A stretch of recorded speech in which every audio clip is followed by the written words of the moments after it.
Dobrý den, já vás tady vítám na další z debat v rámci KVIFF Talks a jak to už víte, tak všechny tyhle, nebo většina z toho probíhá v angličtině, tohle nebude výjimkou, takže od teď už jenom v angličtině. I'm happy that you came to this session of KVIFF Talks, and we have this KVIFF Talk is dedicated to the film Nachtmar, which was screened yesterday in the midnight section, and we have some of the filmmakers here. I would like to introduce you to the director, screenwriter, editor, producer, AKIZ.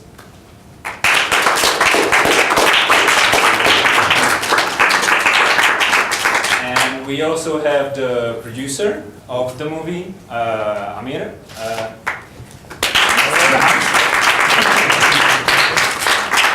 And this will be sort of a special talk because some of the time we will show you a documentary about the film that I hope you've seen it. And we have the director of the documentary, which is Ricky Bonhart.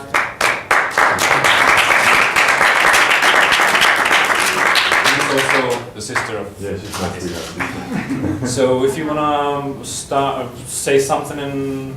well, it's nice that you came. I don't know how many people saw the film. It was screened yesterday, and more all so that's good. Well, like you said, 45 minutes. My sweet sister did the documentary. It started out as I asked her to do a making of because the distributor asked us to have a 10 minutes making of, and I gave her all the material. And what she did, she found a whole story by itself, so it's not a making of, for me it's a story about something else. And maybe Ricky can tell you something more about it.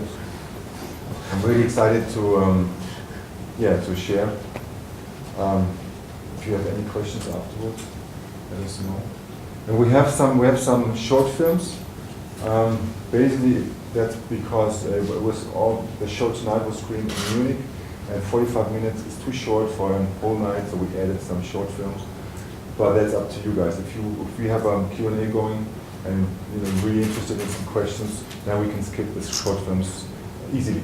So we play by the end.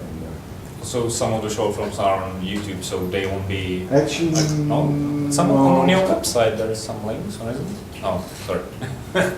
No, actually, no. It was we made sure that none of the stuff was on screen. So actually, one of the short films was the film that I did for the very first time. That was in the 80s. I was 18 years old, and but yeah, the focus is on the documentary and on the Nachtmar and maybe Ricky wants to say something. Yeah, I haven't been there yesterday, but I heard it was a very nice screening.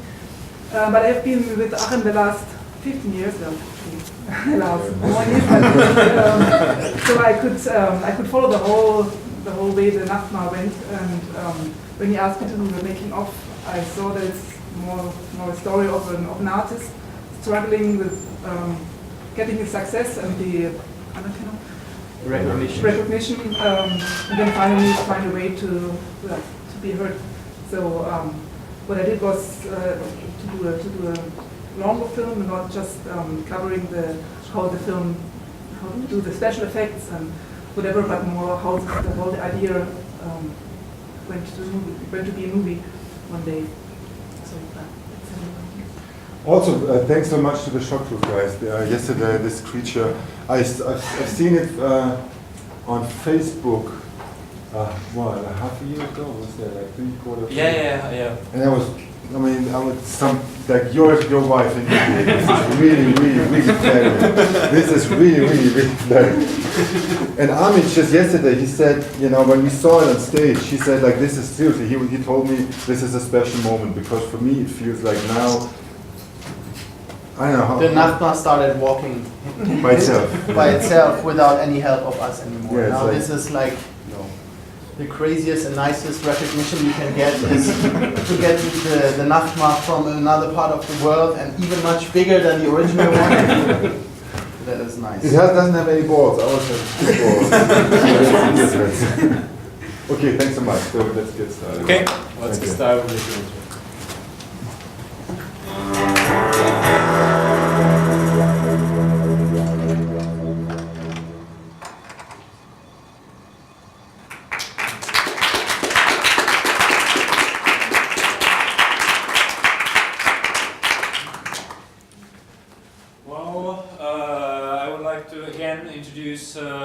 guests, which is director AKIZ.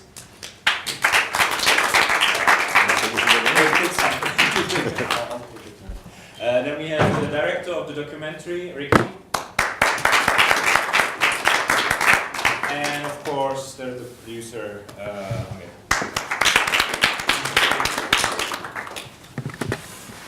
And now, whoever has any questions, go on.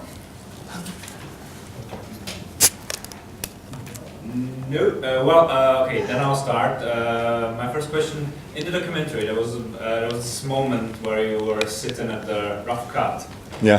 How much of the film did you have pre-visualized? Did you have storyboards? No. How much of it was left on the cutting board? Pretty much. I mean, I had some storyboards, but only for those visual effects moments. You know, with scenes that contained the creature or the car accident, for instance. But the rest was not storyboarded, and I didn't really. Well, actually, on location, we decided where to put the camera. It wasn't really planned out. But everything that you see in the film is basically written down in the script. So none of it changed a lot in the editing. So only one scene was in the script and on different position. That was the beginning, the party, the pool party scene, where there's this performance of this guy with the purple hair. His performance was meant to be shown later in the film, and I picked that piece and put it in the front of the film. That's basically the only change that I did to the screenplay. Okay. And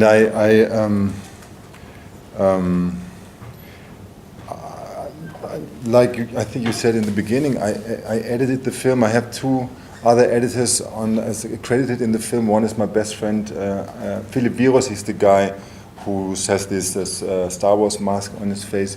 He's a great artist, and physically I was editing the film by myself. He was more involved in talking about it. He was the first guy that I showed what I got, and we're talking a lot about music. So and I could not give him any credit for that because there's no you can't credit best collaborator or artist friend. So I gave him the credit as an editor, but physically I edited by myself. And I started from the very first moment. I started with 10 tracks with music that some of them ended up in the film, but so the editing and the music went along parallel at the same time.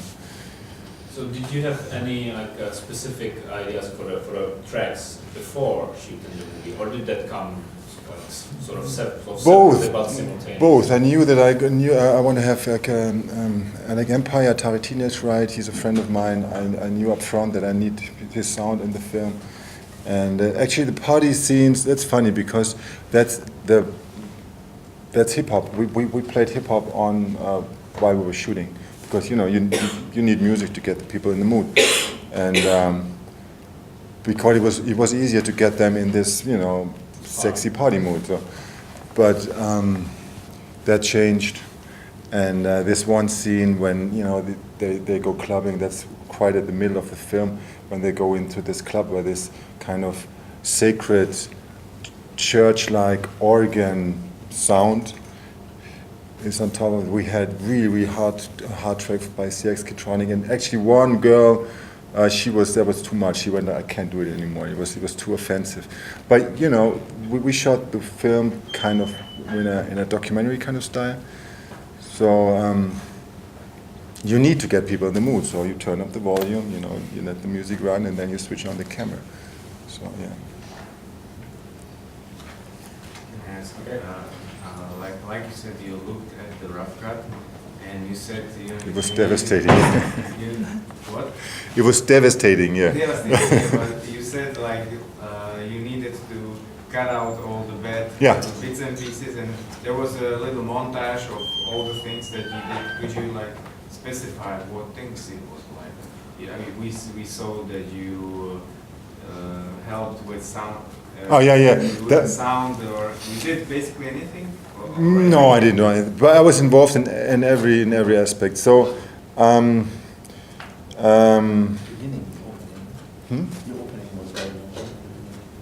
What do you mean? The music part at the beginning was very intense and very, very long. At the beginning. Oh yeah, you mean yeah. So the first rough cut was I think like 2 hours and something, and it was really. So what you do first place, you put everything together. It's called the first assembly, and then you want to shoot yourself because it's really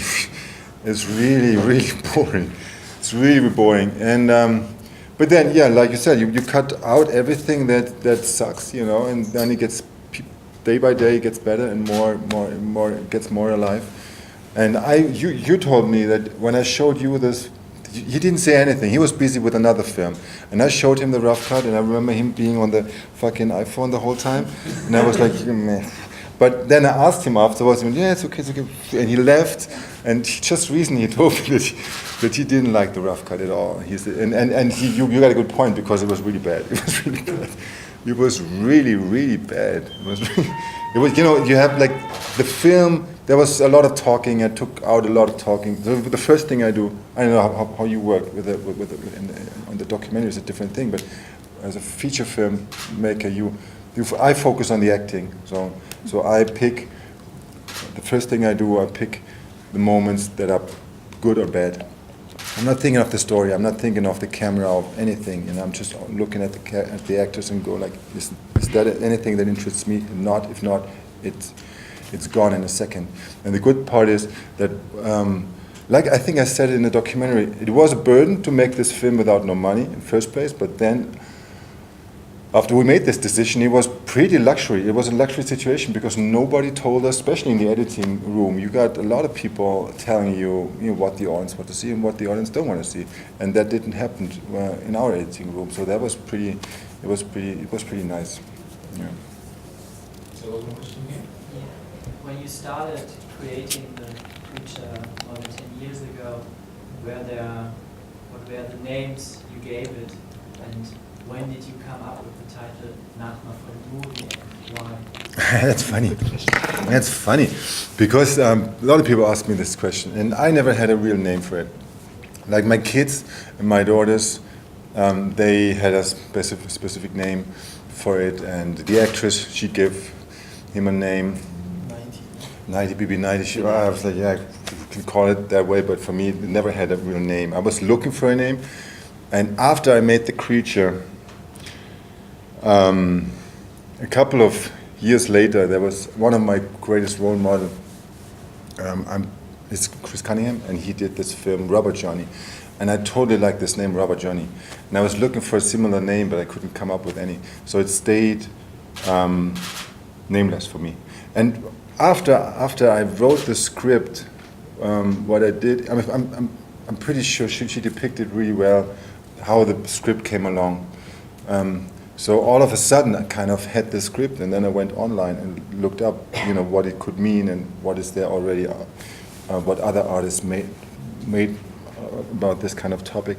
And the first thing that comes up if you Google, let's say, dream, fear, women, demon, it's this really famous painting by Johann Heinrich Füssli, which is called Der Nachtmahr. Do we have it in the film? No. It's this. I guess everybody has seen it. It's a beautiful woman. It's painted 1780 or something, 1790. Beautiful woman lying on her back, a creature sitting on top of her chest, and there's a face of a horse in the back, and that's called Der Nachtmahr. So, and Der Nachtmahr in German is an old name. It doesn't exist anymore. People on the street, nobody would know what it means. It got somehow abandoned, and it's not similar to a nightmare. A nightmare means like Albtraum, which is like a bad dream, but a Nachtmahr is a creature out of a nightmare. You could have a nightmare without a Nachtmahr. So yeah. But we stick to the German title. Yeah, because we love it. And you can't translate it. And you can't translate it. Misleading. The nightmare would have maybe made people expect to get scared. Could have been like a horror film, but it's not a horror film. And if you go to a movie and you expect to get scared and then you will be disappointed, it's like a totally wrong effect. And also, it's for me, I don't know, everybody has his own interpretation of it, but there's a mystic element in this film for me, and it's and I think the Nachtmahr match does a way better match to this mystic background than just nightmare. Nightmare would be like kind of, for me, kind of flat, or kind of. So yeah. Anybody else? Yeah. Since in the beginning when you wanted to start producing the movie, everybody neglected it in Germany. You said you were a production company. Didn't you think at any time to go and, I don't know, to go to Italy, France, whatever, and ask for money over there? Not really, because not really. But don't ask me why I didn't do it. First place, I don't have any contacts. I don't know who to contact there. And second, to be honest with you, at a certain time, I thought it's not specifically a problem in Germany. So I thought maybe I was right, maybe I was wrong. It's a global thing. If something is there that's not really explainable and doesn't fit to any kind of specific kind of category, I might ask for troubles. And then, then I decided to do it without no money, and then, I didn't ask anybody anymore. But, yeah, so that's, for some reason I didn't really. The script was never even translated, so it was only in German. Even Kim Gordon, I don't know. I'm pretty sure you know her. She's the front woman from Sonic Youth, and she came on her own expense to be part of the film, and she never read the script. She just saw the creature, and she liked the creature and the artwork around this project, and only got the scene. I translated the scene where she's in, the English teacher, but she had no clue about the whole story. But she trusted us so much that she went like, okay, let's go, let's give it a try. And Can I ask, please. In the documentary, it's clearly said, but you basically created the creature first, and then you started to make stories about the creature, and then you decided to write a movie. Right. And so you weren't a filmmaker before. Like you just popped out as a filmmaker. No. I was a filmmaker. I was a filmmaker, and I did several films for hire. So people asked me, like, they offered me a script, and I directed it. Tried to do my best, but I was never happy with the result, because I was never really in the driver's seat. I was never the guy who had fully control of it, and I didn't came up with the story. Somebody else did. Somebody else wrote the story, developed it, and then I, like a mercenary, a director for hire. And I was never really happy. I could pay my bills, but then at you saw it in the film, it stopped. People didn't really offer me anymore in the scripts because they thought I was kind of crazy or whatever. Like I don't know. For some reason, it stopped. No, there was no producer interested in offering me any scripts. And I focused on this film. So I consider this film my first film, and I gave my name is AKIZ in this film, which is my artist name. I sign all my paintings and sculptures with this tag, because I used to be a graffiti artist, which my tag was AKIZ. And so my name is on this film, AKIZ, like the artist. But the other films that I did as a director for hire is my given name, Achim Bornhack. So I kind of sold this name away and get to anybody who wants to rape it, wants to make money. And I'm still happy if people ask me, like, there's a script, and right now it's a different story. Right now, people see what my visual idea is, and they try to kind of connect with this world. So, but before, I've done films that you wouldn't believe that the same guy who did this super serious, cheesy stuff that just pays the bills. So this was the first movie that you wanted to make, but Yeah. it was the hardest. It was definitely both. Yes, you're absolutely right. Couldn't put it in better words. Yeah. But it's only the second film was on big screen. For the feature film or TV, yeah, right. I did one big one. It's called 8 Miles High. It's a different film. It's Warner Brothers, 60s, Germany, top model, or whatever, like pop icon, sexual revolution biopic about a woman, and that, paid my bills for a while, but then I was really dried out. so you decided to create it on your own at the first time, but then you realized it didn't work out. So you met the producer, and it went better. Absolutely, and she, yeah. And then I had millions of euros. And you went like, actually, there was one moment where I got so seriously pissed that I went like, I'm going to shoot it anyhow. I had at that time the EOS, the Canon 5D Mark II, and the Magic Lantern hack was not out yet, but it was still good enough.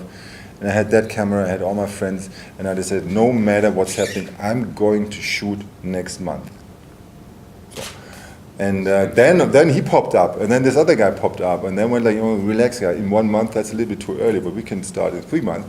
Let me make some calls, and he got some money. I mean, I think we can give away the budget. It's 80,000 euros. 83. And and there was one point. I think kind of the starting off point was the decision to do it anyhow. So I was not. If you would have came up with the idea, okay, let's try to submit for the funds and ask to the television network, I'm pretty sure that I would have went like I don't believe it anymore. The way you pitched it was already that you are at the very last moment of waiting and you want to shoot it. Because you have been waiting for a long time. So, and that kind of intrigued him, I guess. This attitude was. Yeah, I liked the energy. I liked there was a trailer. He made a trailer before, which was the creature in a small moment, the sequence in the bathroom, where he's like licking the razor. That's something that he had produced as a little clip, together with the script. I read it that one night, and I thought, wow, it's so special, it's so different than what I usually read. That we have to find a way to do it together. So I think like 4 months later, we had some money, and basically everybody worked for free, including all the actors and all the post-production companies. The VFX company, they all worked for free. We gave them contracts that at one point, if we make money, you will get some money back. But the 83,000 euro were basically just for good coffee, good food, and some little bit of technical stuff. No, we didn't use gasoline, and gasoline, some rental cars, so we was gone after, very quickly. But it's not a business model for the future. We don't want to do films for nothing. It doesn't make sense on the long-term perspective. It was important just to make the film, to open the doors, to show the world how crazy it is. And then now people realize it, they liked it, they loved it, and we're talking about. It feels more like a demo tape for me, to be honest. Yeah, it is a demo tape for all of us. It's for all of us. It's a good way of putting it. Because there's so much really great interest in this right now, and that's coming our way. We're super blessed. Well, it's the first part of a trilogy. Now 2 more are coming up, so that helped a lot. So there'll be for more money, the other 2. Yeah, for sure. More than 33. Yeah, hope so. From now on, paying the crew. Yes. I mean, I was really flattered that everybody worked for free, and there was never an issue. And we never really talked. Because everyone felt it's something special. It sounds cheesy, something special is happening, but it was a very like special atmosphere on set. Yeah. And I think she kept it really well. And we started really small, and after like a week or 5 days, more and more people came. And it was actually 1 or 2 days we had more people than we needed. But there were also days when there were nobody. It was like I remember me doing, the clapper, that was a regular thing that I did there because we didn't have a clapper loader, but like I was holding the fucking boom or like trying to do the focus, and my second assistant director, she was doing the mixing. It's not a way that how you should make films, but that's, we ended up at 2 days, we had only 3 or 4 guys because other people were busy with other projects where they made money, and that was the deal. We said like, you're more than welcome to work for us.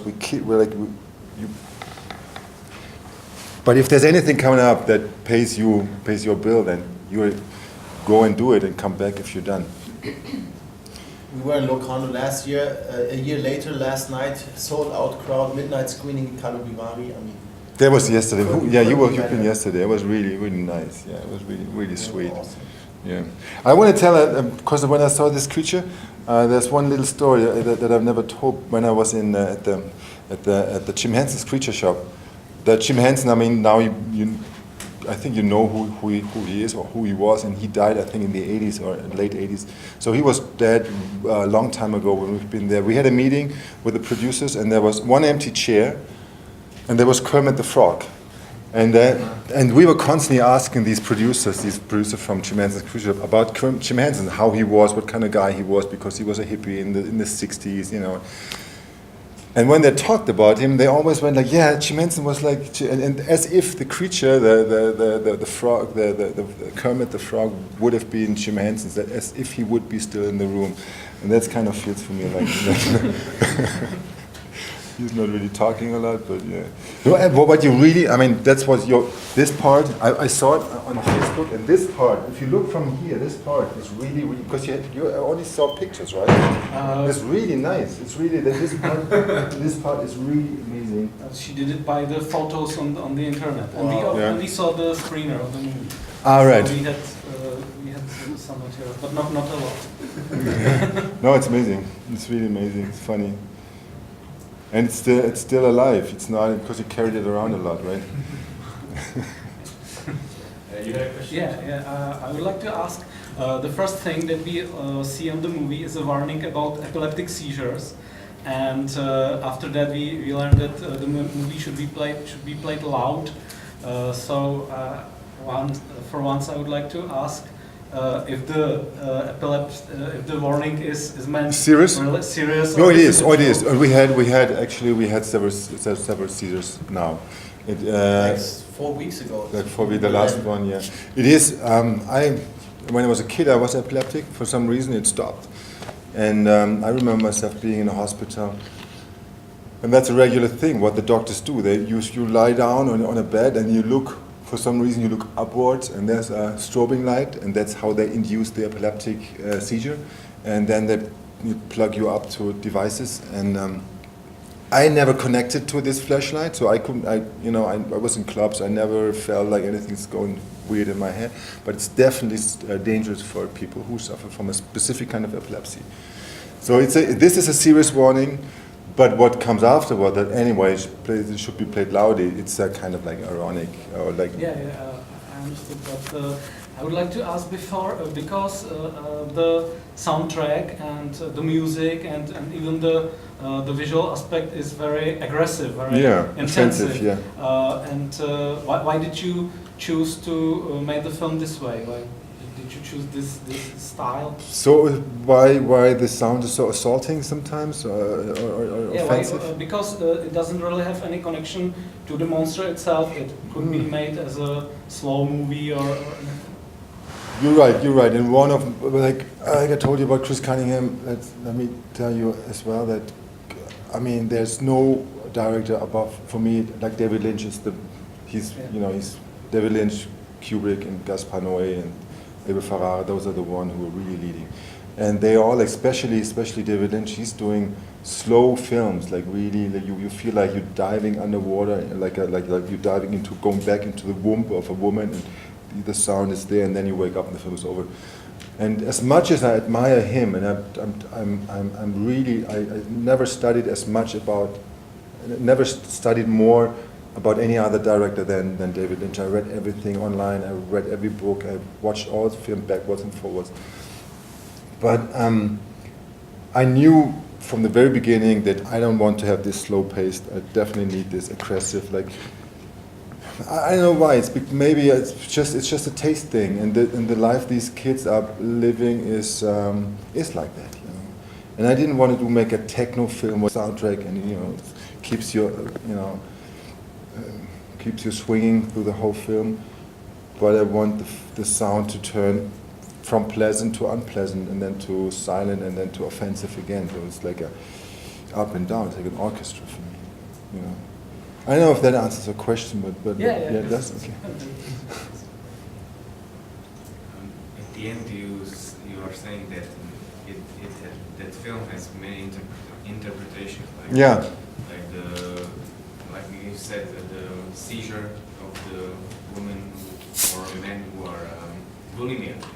Yeah, bulimia. That was my agent. Yeah. interpretations. And do you admire that the people? I do. Or do you at some point you think you felt at some you didn't tell something that you're supposed to tell? Like I don't know if you I know what you mean. If I'm embracing that people have a lot of like interpretation, or I feel like I'm misunderstood. Like if you think it was right, if you. Well, I totally got you, and I can answer your question already. I totally embrace it. I totally embrace that people have so many different interpretations. I never felt like, oh, they didn't got it. My version is none of you guys got the real. No, it's not like that. I on purpose I kept it as a secret. I could have explained it really easily. But I actually like this one, well, you said the bulimia thing, my agent, she was the one, she read the script and she went like, you constantly go and doing this mystery thing and symbols, not explaining, but it's obvious, it's about bulimia, you know, the creature is fat, is eating junk food, and she's thin, she's living this lifestyle, and then she's throwing up at one point. And this one scene where they're doing coke in the bathroom, with this, where these blue lights are, that was actually in the script a scene, the same dialogue was there, but they were eating in a mall, like junk food, and then they very easily, like normally, regularly, as if it wouldn't be a big thing, they go to the bathroom, throw up, and keep talking. So I changed this scene because I didn't want people to think that I'm doing a film about bulimia. I don't have no. That would be too much. Yeah, it would be too much. It would lead too much into that direction. Yeah. So on purpose, I try to, because it wasn't my, I thought it's interesting to see it that way, and as much as all the other interpretations, I heard we had a great one in Shanghai. What was that? Someone came up with a great interpretation. We went like, wow, what's that? I forgot. So there were several, and I'm really excited to see there, what. There are many directors that want to tell something specific, and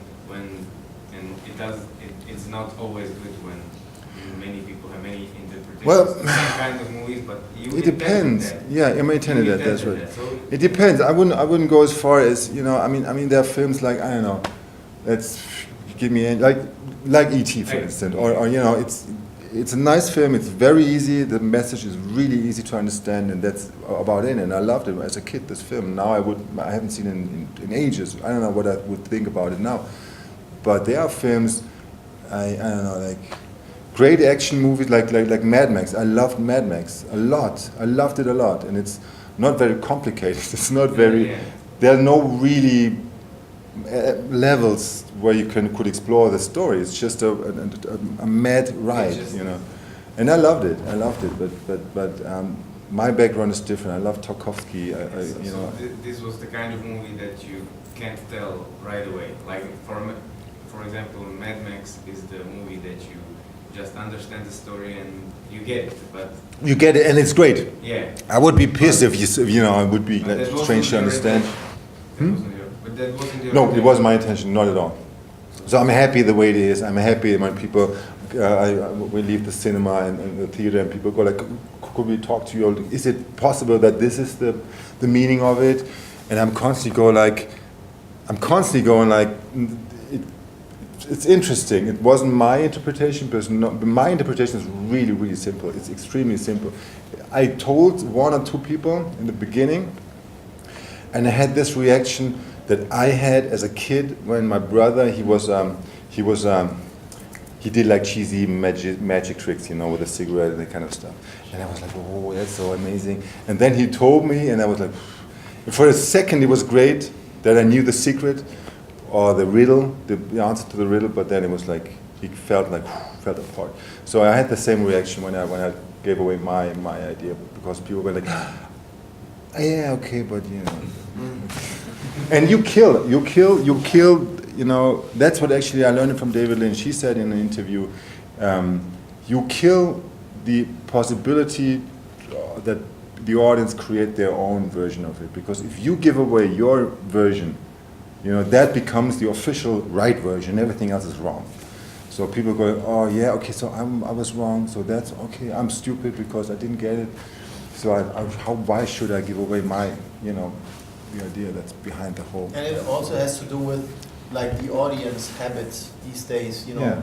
You've trained them so long now for, I don't know, 20, 30 years since private TV channels have conquered the world, that the story needs to be like this needs to be the proper end.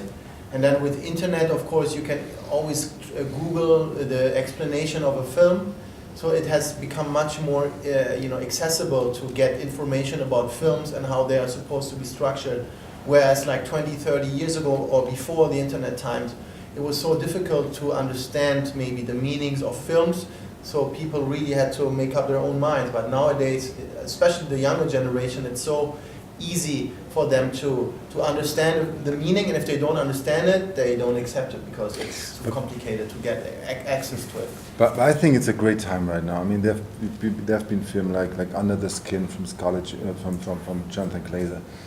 I see you guys nodding your head. We all agree this is a masterpiece. And there's other films that, and you know, these Nightcrawler, or you know, like these Donnie Darko. You know, that's 10 years ago, but last year or films that in the last couple of years, they are so highly, you know, sophisticated already, and people enjoy it. And I think the audience is super brilliant, super intelligent, and that was basically the biggest problem that I was facing talking with producers, because usually producers go like, the audience is stupid as fuck. You have to explain them everything. If you come up with something that's unexplainable, they don't get it. If you they don't get it, you lose them, you know, and that kind of stuff. And I totally disagree. Yeah. I understand that it was very successful over all festivals, but what about the classical distribution in Germany? And what was the reaction of like normal audience?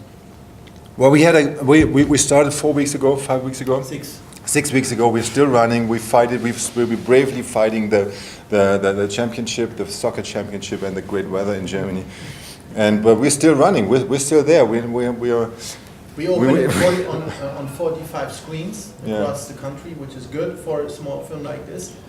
The first 2 opening weekends were 30 plus degrees, so the weather was great. The week after the European Championship started, so we had some challenges. We had some challenges, and we're doing great. So we're never going to be a blockbuster. You know, that's for sure. But everybody's talking. What's that? I think there is some potential to become a blockbuster. Well, like 10 times the money. I mean, you know, I think it has a potential maybe at one point in the future to become some kind of a small cult movie. You know, with the DVD and Blu-ray coming out in September, that can help push the film to a certain sphere where people say like, oh yeah, I remember this film. Well, we are already. I mean, I don't want to promote my own movie that way, but we are a little bit like a cult. Be more modest. But no, seriously, we had like people in the festivals who watching the film 3 times in a row. They came like every screening they were there. So it already became some kind of. For some people. For some people, it became some kind of cult, you know, and I, like my Facebook, my Instagram, people like really connected. Not a lot. It's not like thousands and millions of people, but those who like the film, they really seriously feel connected with this film more than just an entertainment or just an interesting art piece or something. So, and you have great critics in the and we have newspapers. fucking amazing critics. This is insane. insane. It was something that even the distribution company was surprised about. That overwhelmingly, both from the like right-wing newspapers to the very like intellectual ones, tabloid, they all really wrote about it in a very nice way, and that helped us a lot to get a lot of attention. And also they kind of, which is the nicest thing for us, I think, is that some like Spiegel or Süddeutsche or Zeit, they consider the film, they talk about the film on long articles, and they're not focusing basically about the story, about the making, but about, they kind of consider it as a flagship more like for this underground counterculture movement that everybody's waiting for in Germany, because we feel like fed up. We're dead. I mean, German film is basically kind of, we have the comedies, and we have the social dramas, and we have some, you know, like Stasi and Holocaust. Stasi, Holocaust, Nazi, Jews, this, like migration, like I don't know, like social drama or comedy. That's you could pick either one or the other, and there are only a few who dare to go in between, or like, you know, there are comedic elements in this film, but I wouldn't consider it a social drama. There's some is Wild, and there's Victoria, and there's a few little plants that coming. So that was great that the critics, they praised this film as some kind of like a statement or something. So that's more important for us than the box office. So when Philip Virus was asking in the movie the question, I'm curious, I think this film will be either love it or hate it. You didn't get any hate reactions or something like that? Oh, I did. I did one or two of you really hate it, and I loved it. And I put it online, and my agent came like, "Oh, come on, you can't do that. Take it off. Don't do no bad wording on the break." But they were really, like, one or two people were really offended by it. But I don't know why. But only but now nobody dares anymore. But I think in general, the reactions are like that. I mean, like last night, 250 people were in the theater. Oh, you mean the critics, right? Yeah. No, I just mean in general. And then like 10, 15 people left the cinema after the first 20, 30 minutes.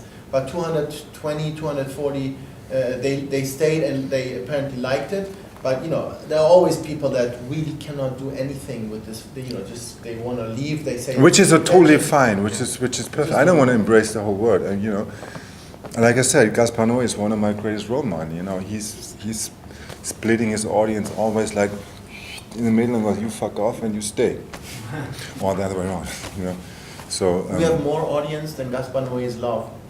Really, we do. With Nachma, yeah. Really? He had 8,000. We have. More. Not much more. Oh, you're still running, so you will get even more. We have some special screenings, like outdoor events, and that really works.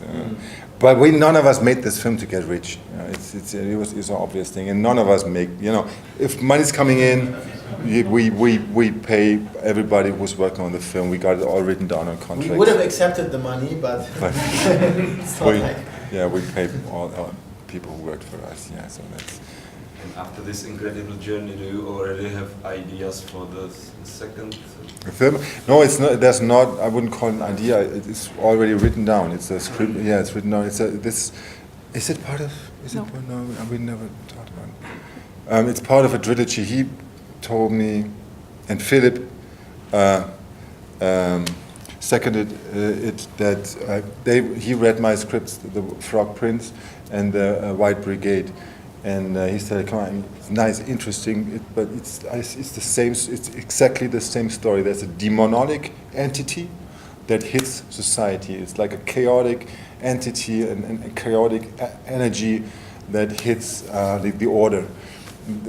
You will never see the creature again. It's not that you will never see raving kids in bikinis doing drugs again. It's a different setting. The second one is a fairy tale, for instance, and I call it the demonic trilogy." It's the first one is about birth, the second one is about love, and the third one is about death. So the second one is The Frog Prince, and it's the story, as you know, fairy tales. They sometimes have this element of an animal that, or a human being that gets relieved to be human again. So it's like the Frog Prince. He gets relieved to be a human being. In my story, it's different. It's a frog, and there's one frog that has a really, really extremely interesting sound.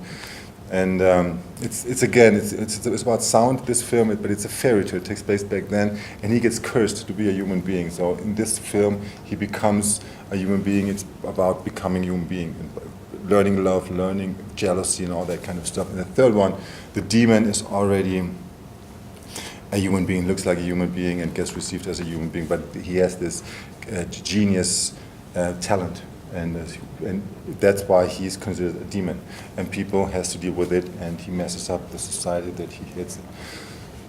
So it's a trilogy, but it's a little bit misleading. The third one is set in the contemporary world. The third one is set in the contemporary world. The second one is a fairy tale, and the trilogy idea is a little bit misleading because it's not like Star Wars or Lord of the Rings, you know.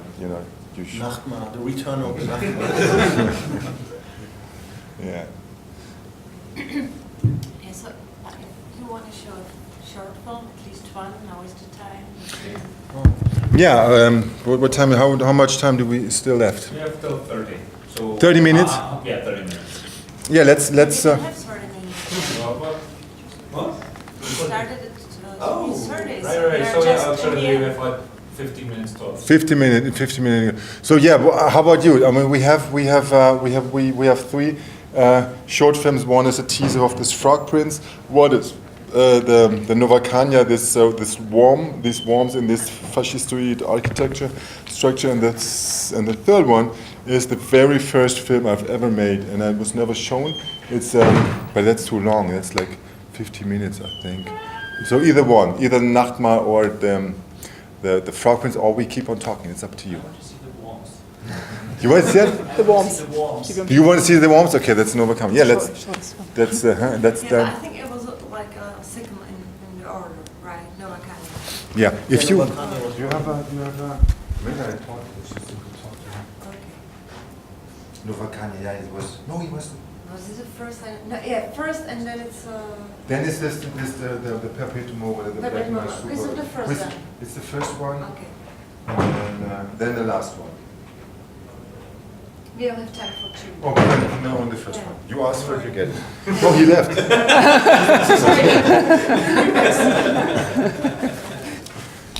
Okay, yeah. So this is I turned it into a short film. You saw already excerpts of it. It was really expensive. Making a creature half the size of this with foam latex or silicone is kind of expensive. So I made these small worms, try to get a skin-like surface. And once I had them, I thought I knew how to handle casting molding. I could abandon everything and turn back to the creature, but I thought they're nice, so I should shoot something with them. And then, I built some creatures, some statues, some skyscrapers, and then I have this idea. Maybe you've seen Close Encounters of the Third Kind, and you remember the melody when the aliens communicate with the human beings. It's based on a language called Sol. Is similar to Esperanto, which is an artificial language based on sounds. So that's all I can tell you about that. So yeah, he's running it right now. Yeah, if we shut down the light, he starts. But I That's- think that the one who ordered. Oh yeah. You're back. All right, so we can. Yeah, but he was never. Yeah, okay. So is he back? He will be back. He'll be back. He's just on the toilet. He's just in the toilet. Yeah. He's back. Let's go. We're just waiting for So you. give him a warm applause.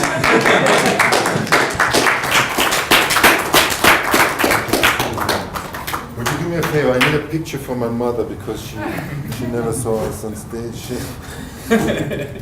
Would you do me a favor and take a picture? Can you please sit over here? Because my mother, she's so proud of us. Do we have some minutes left, or Just a few, right? Yeah. So yeah, that's it. That's just I shot this on 35 millimeters, and yeah, that's all I can tell about you about that. The creatures were done with the silicone that you use for windows, to at the edges, and maybe you heard the melody like da da da da da. It's, Will you put the short movies on the DVD release? Yes. Yes. Yes. Yeah, definitely. I have to do the sound mixing. It's really bad. I did it really in a rush. They were not finished, and it started at the Munich Film Festival, and they said the documentary is too short. We have to add some more to make a whole night of it. And then I really quickly I worked with Reason, Absinthe, and GarageBand. These are the music programs that I'm working with. So I really quickly did some sound, and so we have to finalize the sound, and then it's going on a DVD, and it's going to be distributed in September or fall.